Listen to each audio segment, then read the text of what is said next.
ओम साई राम। मैं अनुभूति आप सभी लोगों का हार्दिक अभिनंदन करती हूँ साई अनुभूति चैनल में।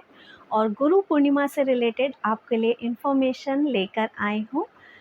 एक सवाल जो मेरे पास बार बार आ रहा है कि दीदी हम गुरु पूर्णिमा के अवसर पर ऐसा क्या करें। इसकी जानकारी देने से पहले चलिए सभी लोग मिलकर बाबा के नाम का जयकारा लगाते हैं।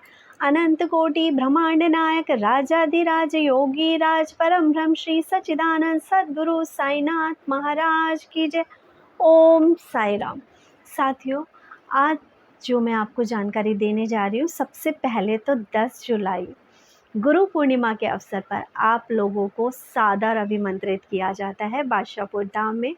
बादशाहपुर धाम में होने जा रहे हवन में, बादशाहपुर धाम में होने जा रहे भंडारे में, बाबा के मंगल स्नान में और द्वारका माई के दर्शन करने के लिए, चावड़ी के दर्शन करने के लिए, नीम वृक्ष के नीचे बैठे हमारे गुरु स्थान पे साईं बाबा के दर्शन करने के लिए और दक्षिणामुखी हनुमान के दर्शन करने के लिए बड़ी शिरडी का एक छोटा मॉडल हमारे बादशाहपुर में बनकर तैयार हुआ है। आइए और देखकर शिरडी का आनंद लीजिए। इसके अलावा मेरे पास जो मैसेजेस आ रहे हैं कि दीदी हम तो दूर रहते हैं, हमारे लिए आना संभव नहीं है, तो आप बताइए हम क्या करें।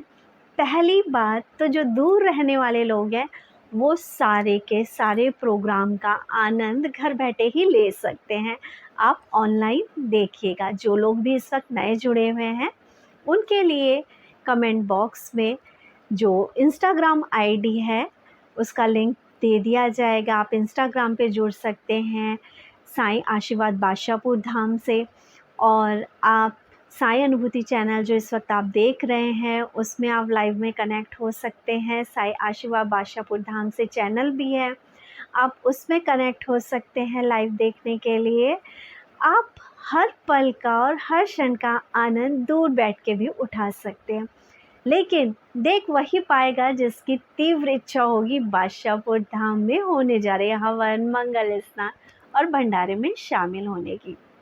जैसा कि आप लोगों को पता ही है कि दूर से मांगी गई इच्छा भी बाबा पूरी करते ही करते हैं। हवन से रिलेटेड कितनी सारी अनुभूतियाँ चैनल पे पड़ी हैं। चैनल को एक बार विज़िट करिए, जहां आपको पता चलेगा कि जब हवन करवाया गया तो लोगों के कैंसर तक के रोग दूर हुए। जब हवन कराया गया तो लोगों के विज़न से रिलेटेड प्रॉब्लम भी सॉर्ट आउट हुए। हवन कराया गया, लोगों की शादियां हुई। हवन कराया गया, लोगों के मेडिकल इशू हुए। और ज़रूरी नहीं है कि जो हवन करवाएंगे उनका ही काम बनेगा। बहुत सारे हमारे पास ऐसी अनुभूतियाँ भी हैं कि हवन चल रहा था बादशाहपुर धाम में, लोगों ने अर्जी लगाई कि बाबा मेरा ये काम है, मेरी ये अधूरी इच्छा है, यदि ये पूरी हो जाती है तो मैं भी हवन कराऊंगा या कराऊंगी। तो उन लोगों के भी काम बने हैं। बाबा आपकी श्रद्धा देखते हैं, बाबा देखते हैं कि इसकी मुझसे कुछ पाने की इच्छा सिर्फ स्वार्थ के वश में है या वाकई ये प्रेम के वशीभूत होकर मेरी तरफ खींचा है और अपने आराध्य से अपने जीवन की मुश्किलों को दूर करने के लिए उनका सहयोग चाह रहा है। बस जैसी जिसकी भावना होती है भगवान उसको फल वैसा ही देते हैं, क्योंकि ईश्वर हर रूप में सिर्फ ब्लेसिंग हैंड लेकर ही बैठे हैं।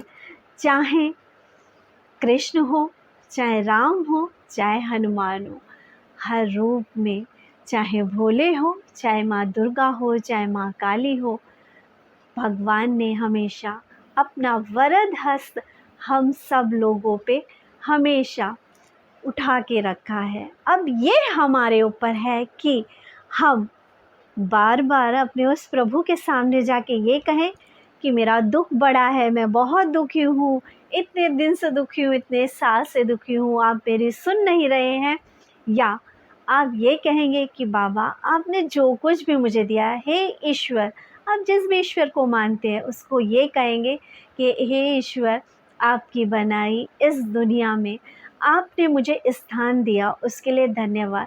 आप मेरे लिए जो कुछ भी कर रहे हैं, मुझे सांसें दी है, मेरी जुबान दी है, मुझे आंखें दी है, मुझे कान दिए, मुझे हाथ पैर दिए हैं सही सलामत, बाबा उसके लिए तेरा धन्यवाद। बस मेरे जीवन की जो थोड़ी सी कमी है उसको आप अपना सहयोग से दूर कर दो।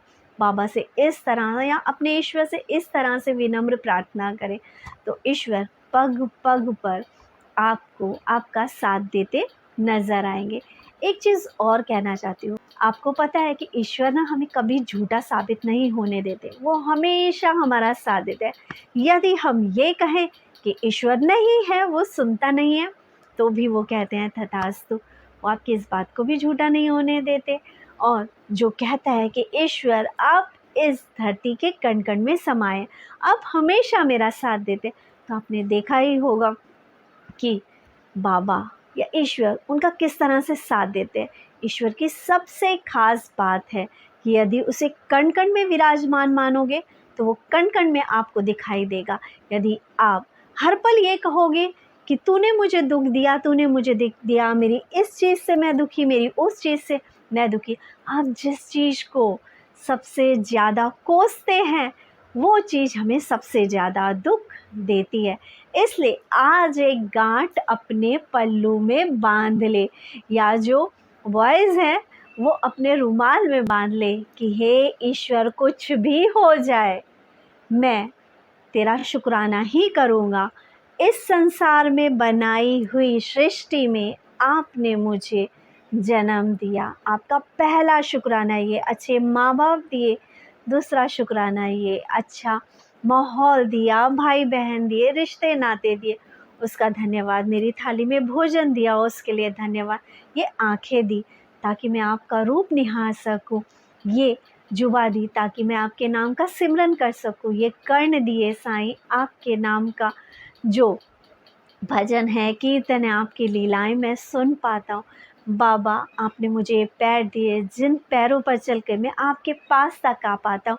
हे साईं आपने मुझे ये हाथ दिए जिन्हें जोड़कर मैं आपके सामने ये नम्र निवेदन करता हूँ कि बाबा हर पल हर क्षण आप मेरे साथ रहना, आप मेरा साथ देना। क्योंकि उस दुनिया में मैं इंसानों से क्या मांगूँ, इंसान आखिर मुझे दे ही क्या सकते हैं।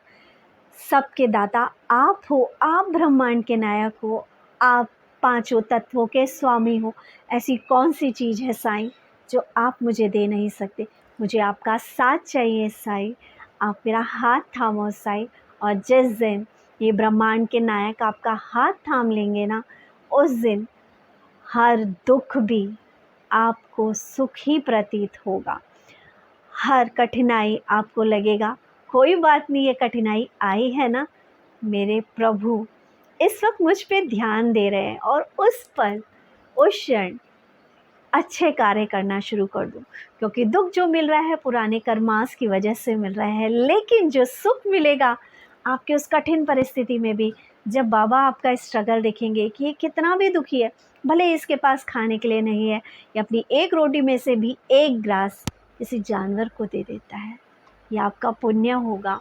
आपके पास पैसा नहीं है किसी की मदद करने के लिए, लेकिन आप उसके कंधे पर हाथ रख के कहते हैं तुझको कभी भी कहीं भी किसी जगह मेरी ज़रूरत पड़ेगी तो मैं तेरा साथ दूंगा। बस लोगों की मदद जो है आपके पास, अब उससे लोगों की मदद करने की कोशिश करो। बहुत सारे लोग ऐसे होते हैं जो अपने घर में भजन कीर्तन कराना चाहते हैं, लेकिन उनके पास इतने पैसे नहीं होते। यदि आपको कोई ऐसा व्यक्ति दिखे जो अपने घर में भजन या कीर्तन कराना चाहता है और आपकी मधुर वाणी है, आप बहुत अच्छे भजन कीर्तन करते हो, तो आप उसके घर में जाकर थोड़ी देर के लिए वो भजन और कीर्तन कर देना। जो तसल्ली उसको मिलेगी उससे कहीं ज़्यादा सुकून आपके दिल को मिलेगा। ज़िंदगी में पैसा कमाने के बहुत सारे रास्ते हैं, लेकिन किसी के दिल को सुकून दे सको, किसी के कंधे पर हाथ रख के ये कह सको कि मैं हूँ ना, ऐसा बहुत कम ही लोग कर पाते हैं। और जो लोग ऐसा कर पाते हैं, जीवन में मुश्किलें भले ही आएँ लेकिन भगवान उनका साथ कभी नहीं छोड़ते। हाँ, हमने देखा है ऐसे बहुत सारे कपटी लोगों को जिनके पास बहुत सारी चीज़ें हैं, लेकिन याद रखना कि भगवान उन्हें भले ही कुछ भी दे दें लेकिन उनका साथ नहीं देते। एक वक्त एक दिन ऐसा ज़रूर आता है जो हम लोग ये कहते हैं इसने पूरी ज़िंदगी ऐसा किया ना, शायद इसलिए ये अपने कर्म भुगत रहा है।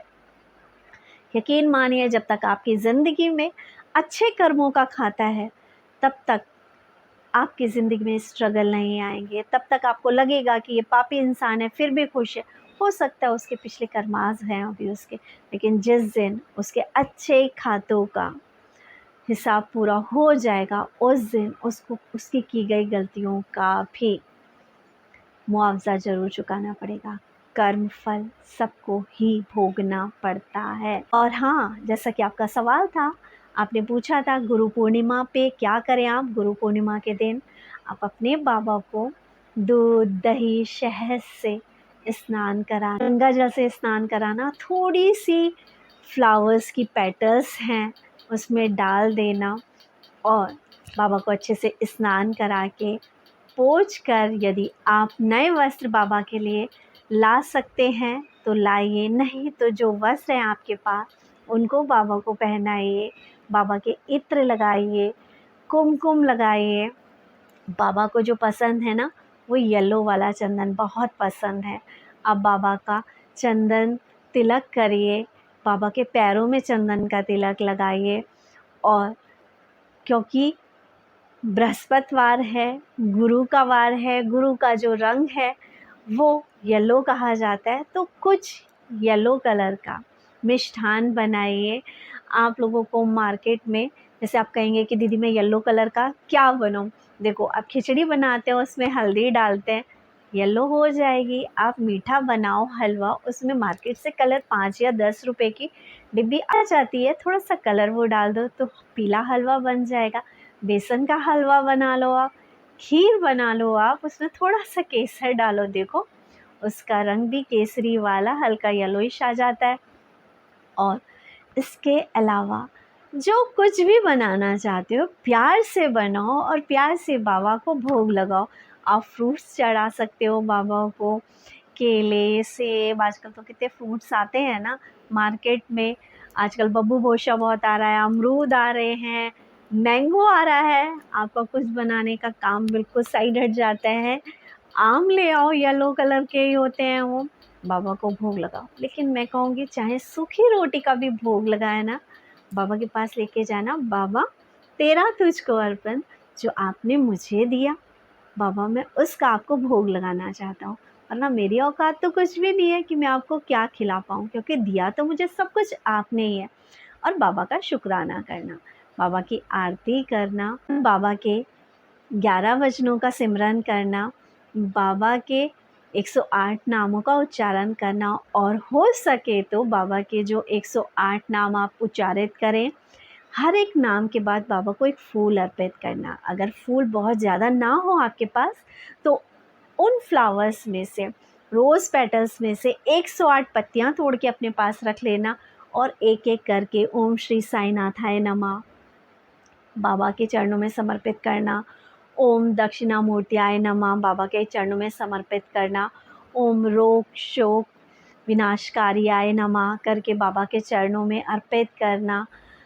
बाबा के चरणों में अर्पित करना अपना दुख, बाबा के चरणों में अर्पित करना अपना क्रोध, बाबा के चरणों में अर्पित करना अपना शोक, बाबा के चरणों में अर्पित कर देना अपना दूसरों के प्रति जो चिड़न है, द्वेष भाव है, उसको अर्पित करना। और बाबा से कहना जैसी भी हूँ आपकी हूँ बाबा, आपको मेरे अंदर जो कमियां नज़र आती है बाबा मेरा मार्गदर्शन करो और उसे दूर करो। बस अपने बाबा की इसी तरह प्यार से आरती करना और बाबा से कहना, बाबा इस साल मैंने जैसा भी आपका गुरु पूर्णिमा का पर्व बनाया हो, लेकिन बाबा मुझे इतना समर्थवान ज़रूर बनाना कि मैं इस बार से ज़्यादा बेटर नेक्स्ट टाइम कर सकूं। बाबा मुझे समर्थवान बनाओ, बाबा मुझे काबिल बनाओ। बस अपने लिए बाबा का साथ, बाबा से अपने लिए काबिलियत मांगना। बस मैं तो यही कहूँगी, मैंने बाबा से हमेशा यही बोला है कि बाबा मुझे काबिल बनाओ, बाबा मेरा साथ दो, बाबा मेरे अंग संग रहो। क्योंकि जब ब्रह्मांड का नायक मेरे अंग संग होगा तो शायद मैं कोई गलती कर ही नहीं पाऊँगी, मेरे हर काम अच्छे ही होंगे। जो कुछ ऊपर नीचे होंगे वो मेरी गलतियों की वजह से हो सकते हैं, जिसके लिए बाबा मैं कभी किसी को दोष ना दूँ। बाबा अपनी गलती पहचान कर मैं उन पर काम करूं और अपने को जीवन के सफल मार्ग पर ले जा सकूं। इसी के साथ अपना गुरु पूर्णिमा का पर्व मनाना, अपने प्यारे गुरु सद्गुरु अपने भगवान को चरणों में अपना सादर नमस्कार अर्पित करना। इसी के साथ ओम साई राम, जय साई राम। और आप में से कोई भी यदि गुरु पूर्णिमा के अवसर पर बादशाहपुर धाम में हवन कराना चाहता है तो आप मुझे व्हाट्सएप पे मैसेज कर सकते हैं, मैं आपकी बुकिंग ले लूँगी। ओम साई राम, जय साई राम।